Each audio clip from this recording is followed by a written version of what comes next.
Number 4, is this a real store? I will never forget this question. That's probably somebody who just always goes to Costco. Number 5, are you here? I get this question at least once a week. It blows me away every time. I'm standing here. My door is open. Unless you know something I don't, I am here. We're going to devote our energies to sports and gardening, all the cultural pursuits as far as they're concerned. In fact, we're going to put the goons to sleep. Meanwhile, we dig.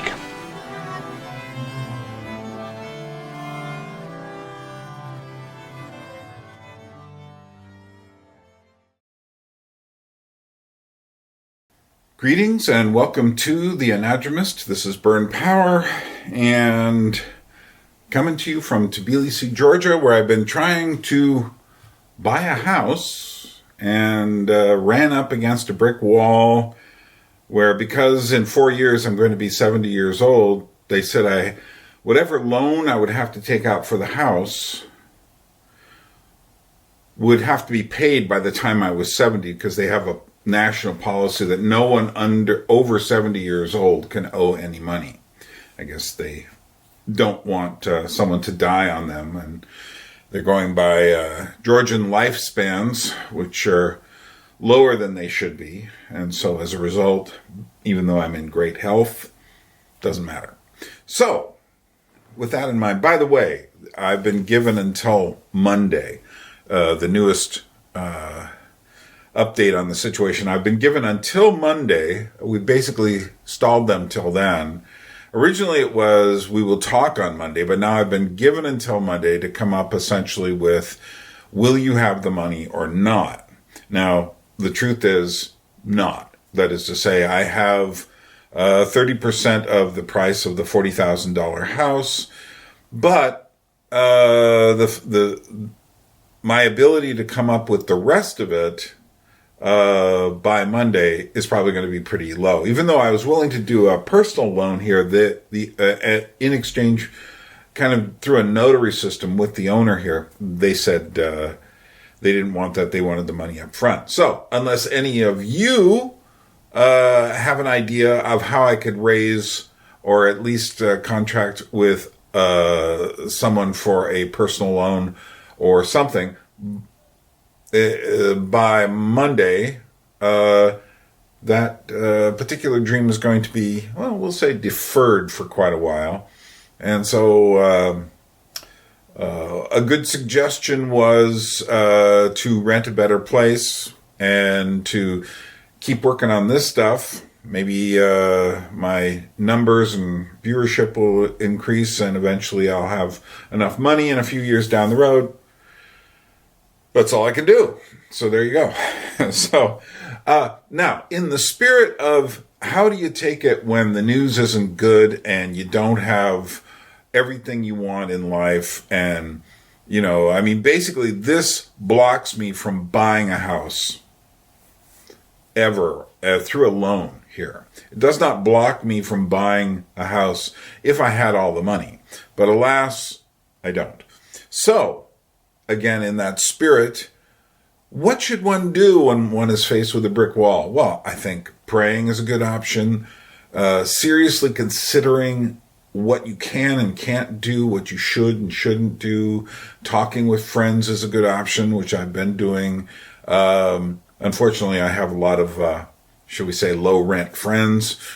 I think there's a conspiracy to keep people with money away from people who don't have money. And all my life, I seem to have known lots of people who were, you know, in the lower economic stratus, but high in creativity. Such is life.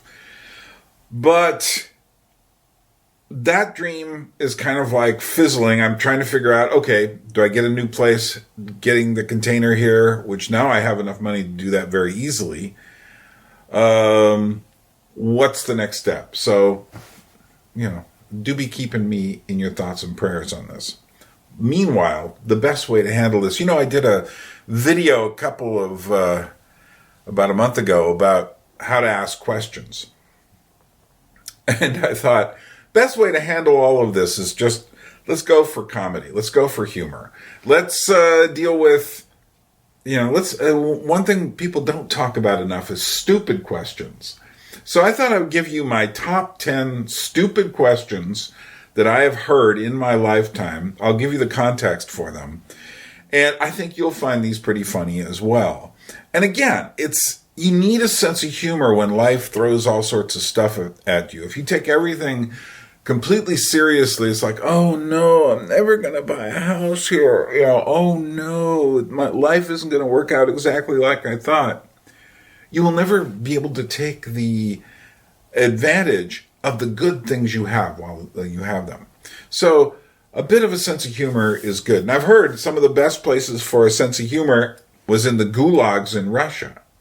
I have a book also entitled Humor in the Holocaust, written by Jewish people, about all sorts of jokes that were told all along the process of the Holocaust. And you would say, that's kind of sharp.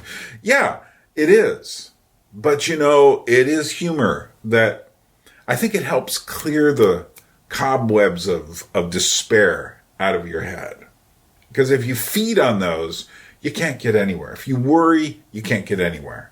But if you think and consider, how can things be done? You can get somewhere. So, first stupid question. Back in 1978, I worked at Glacier National Park in Montana. Now, if you've ever been to Glacier National Park in Montana, you will know there's no glaciers there. That is to say, there are a few of these little ice shelves that are called glaciers way up in the mountains. It takes like a 3-4 hour hike to get up to them. And I've hiked up to a couple. And this was back in 1978. Most of them have melted by now. So people come to Glacier National Park and they go like, well, where are the glaciers? So one stupid question. These two from Glacier National Parks were asked of ranger naturalists for the parks. These are like classics. You cannot do better than these stupid questions. And the reason it's called Glacier National Park isn't because of those little remaining hanging glaciers in the mountains. It's because the park was formed by glaciers. It has these deep, curved valleys. It's quite beautiful. I highly recommend visiting there. So here's the first of the two Glacier National Park questions. The first one, what time do the glaciers go by? Someone actually asked this question. Yeah, be here at 5. It's just, they asked the question because where are the glaciers? But this one is a little bit more, I've heard it described as a little more zen of a question. This one is a little bit more something that I think philosophers can work on discussing for quite a while. This is a lot of philosophical meat attached to it. If you really understand the nature of this particularly stupid question. And this was, again, asked of a ranger naturalist in Glacier National Park. How many undiscovered lakes are there in the park? Now think about that for a moment. If I was the ranger naturalist, I would immediately said 6. It's just, how many undiscovered lakes are there in the park? Okay, now I'm going to my New York period, and I worked for several years at J&R Music World. Now, when I worked there, I was in charge of lots and lots of vinyl LPs, of vinyl records. What people now sometimes call vinyls, which I sometimes the way language mutates, it's just like, gosh, we become like children the way we use our words. It's just like, can I have some vinyls? It's just like, don't get me started on that. But people used to come in looking for records. We're talking about a huge, huge record store. So big that it had several compartments. I was in the section that had rock, pop, discos, movie soundtracks, and I was in charge of everything that wasn't nailed down in those kinds of categories. So I was in charge of country music, reggae, international music. I got very good at knowing about music from different countries as a result of working there. And I also used to get all the free promos and stuff like this. All these different things. I also started the stores section for hardcore punk and the new 80s kind of thrashy heavy metal. So that was that. So, but I worked in this general area, so I wasn't always stuck over in my section. So people would come up and they would see you and they would ask a question.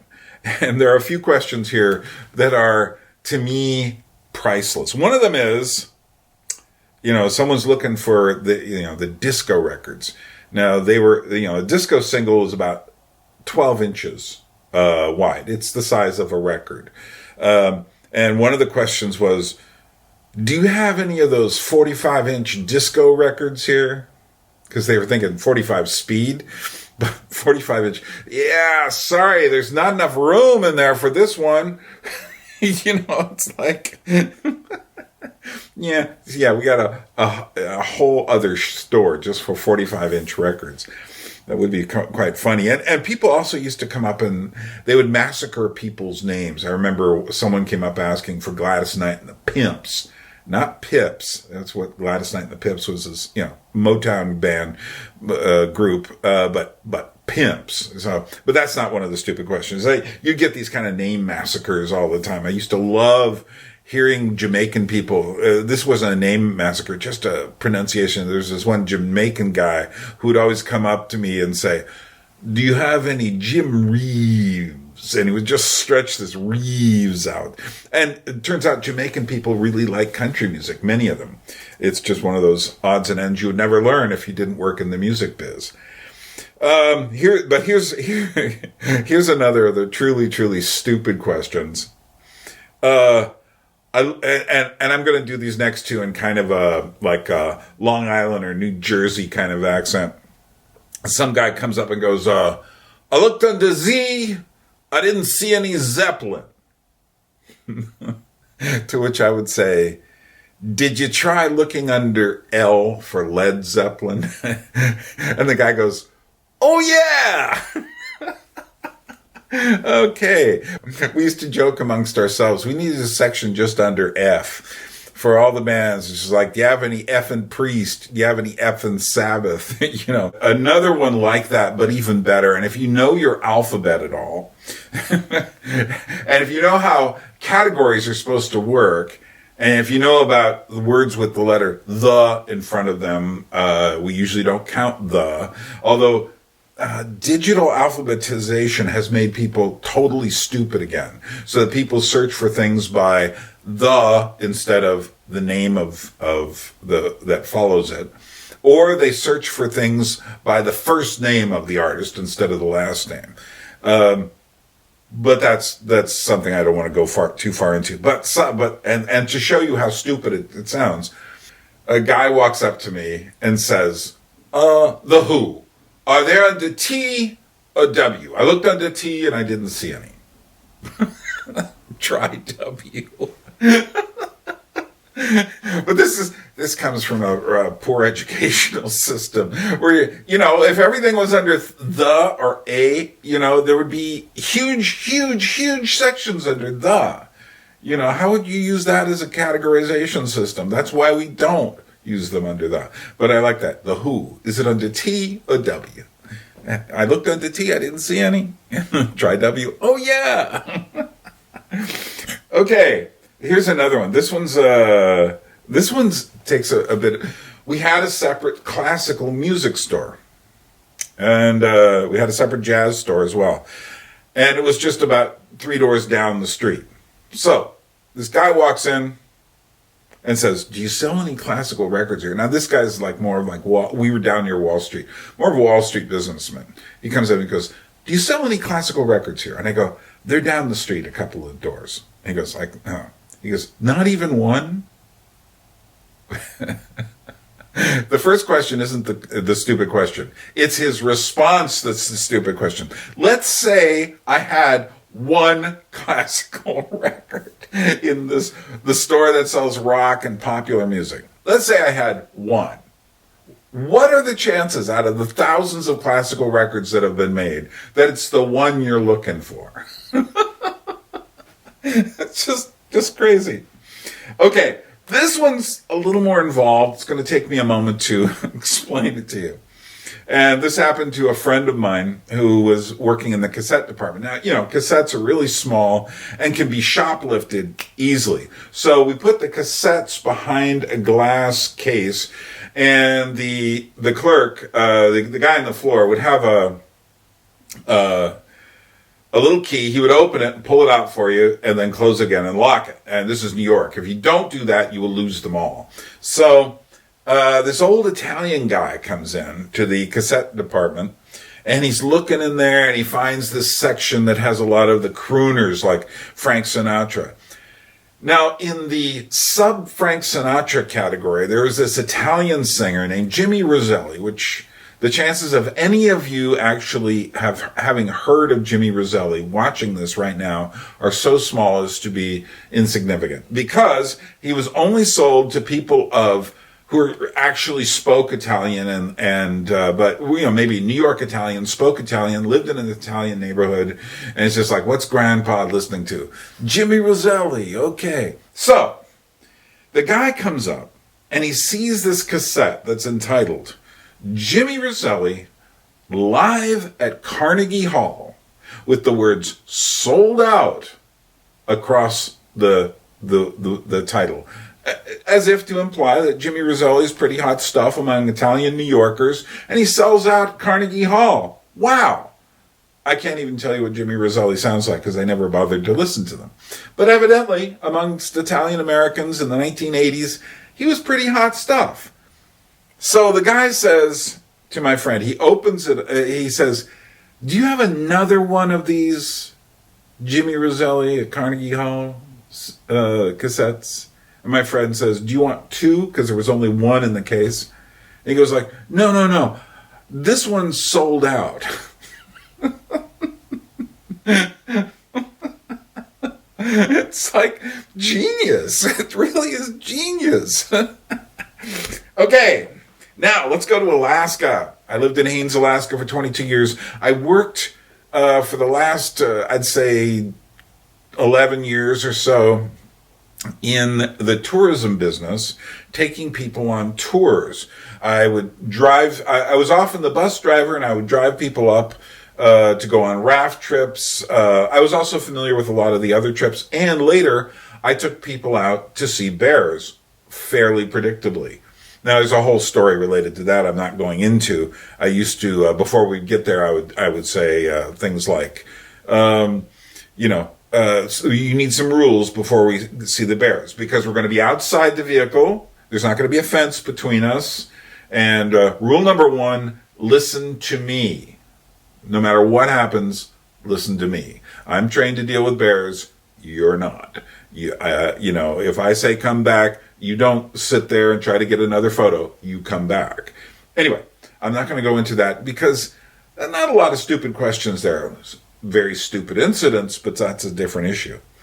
But one of the common questions, we got a lot of our people off of cruise ships. So there's this long fjord, it's called the Lynn Canal. It comes up from Juneau, Alaska, goes way up to Skagway at the very end, and 13 miles before that is Haines, Alaska. Haines, Alaska and Skagway are 13 miles by water, but if you want to drive, it's 368 miles, and you have to go through Canada. So as you're going in up the Lynn Canal, there are these huge mountains coming straight out of the water. It's a fjord. It's absolutely majestic. I loved living in this area. But one of the common questions that people coming off of the cruise ships would ask is, what's the elevation here? One time I was sitting in the bus, and someone, collecting people, waiting for more people to come on board, and someone from a cruise ship that we'd get one a week. Skagway would get like 4 a day, but we would get one a week or so, sometimes 2. When we had a cruise ship dock, and there was a big ship parked there, and these people had come from it, and they said, "What's the elevation here?" And I just pointed to the ship, and I said, I don't know, about 10 feet above sea level right now. And they were like, oh. And the thing is, now here's the big question. Why do people ask stupid questions?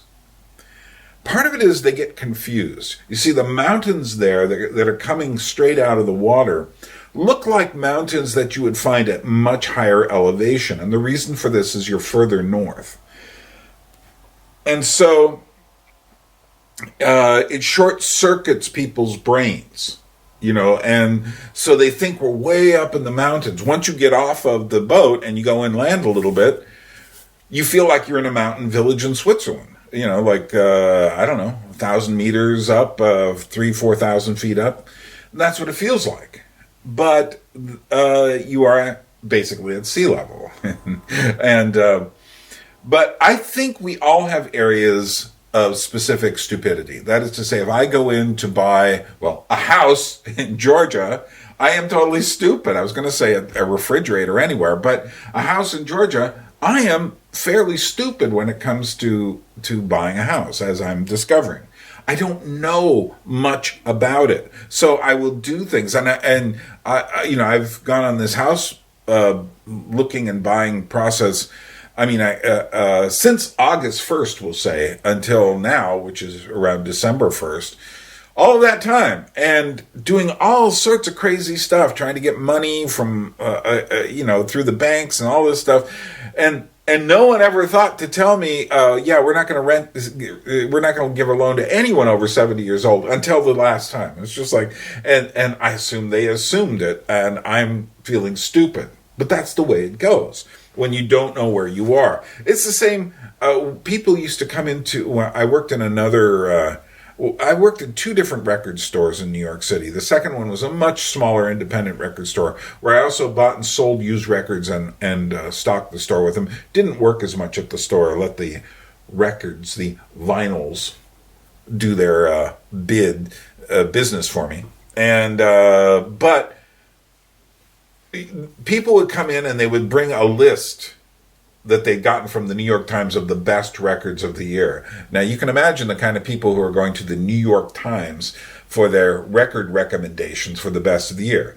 They're going to be, a little bit more upscale. They're going to be college educated, and they're going to be stupid as a box of rocks when they walk into a record store. Because they don't know anything. And if you ever saw the movie High Fidelity, you know exactly how people in these little indie record stores look at people like this. Hey, do you still have that beef bar French import safest milk? Let's see.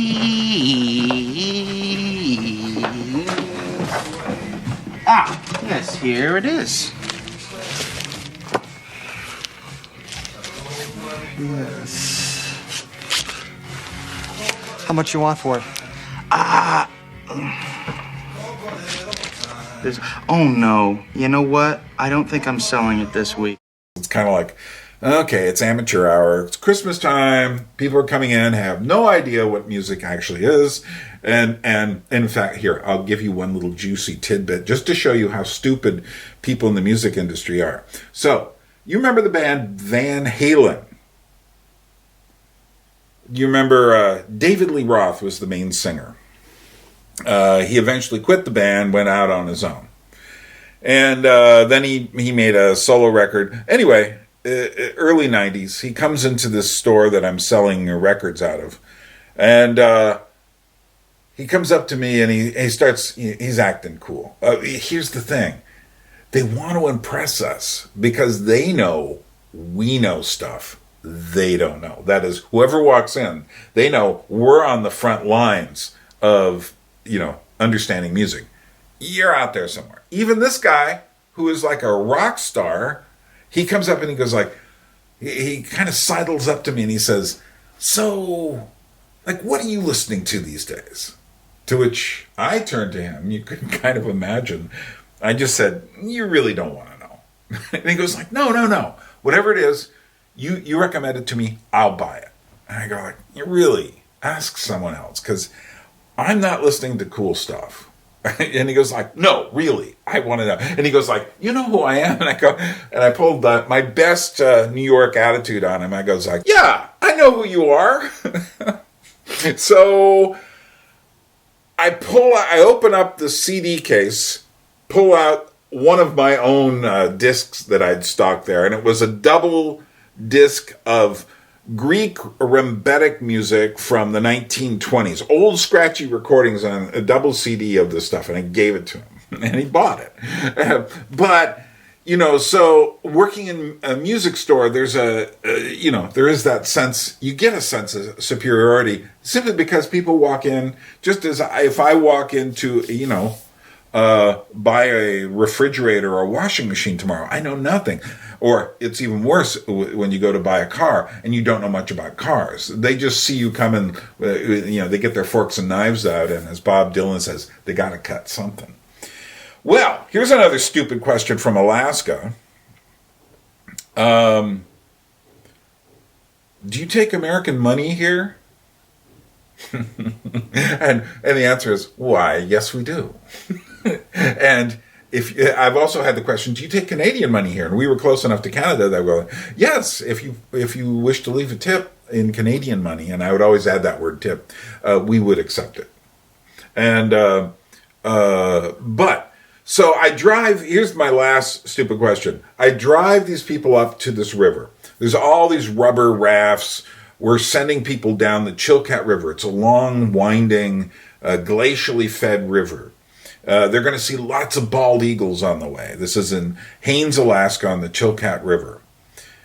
And invariably, about once a season, and this is another of these predictably stupid questions, one of the people off the cruise ship would say the following. So we're coming back here, right?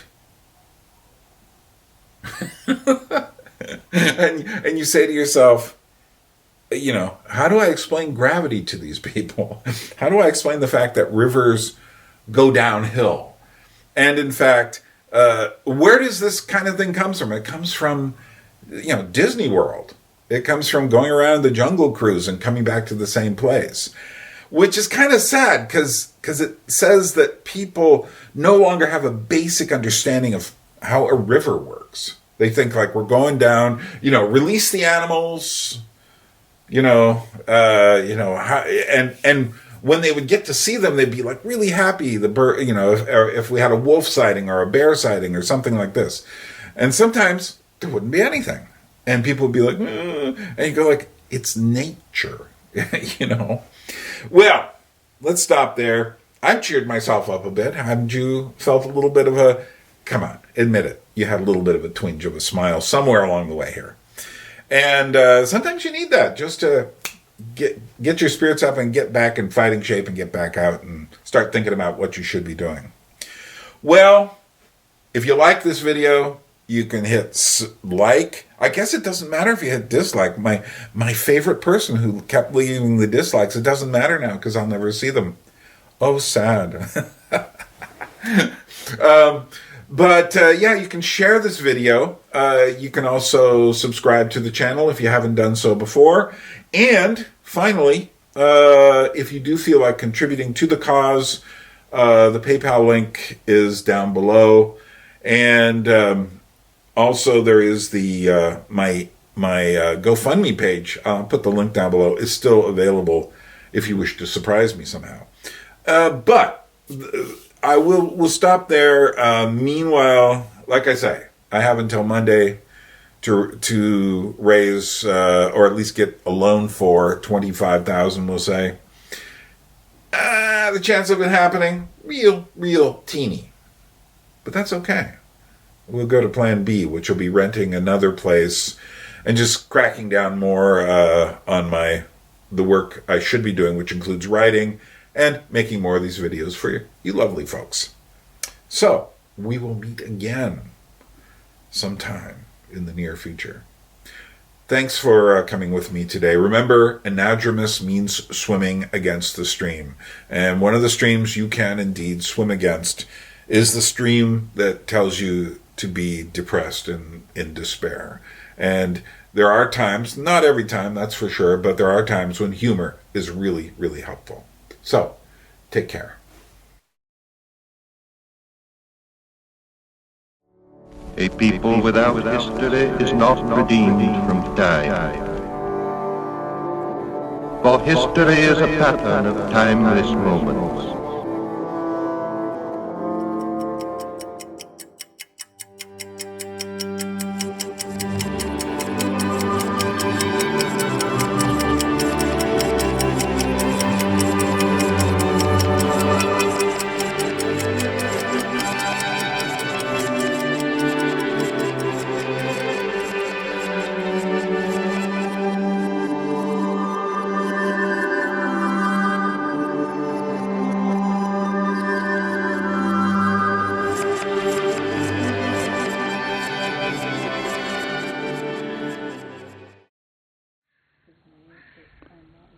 So it's burning, isn't it? Oh, come on, come on. But it's not exploding. Yeah, and there's... They're sitting right in the flame. Wait, there, oop, Still. Oh, This is crazy. There goes the can. Well, that was kind of a climax. That's about as much of a climax as we're getting.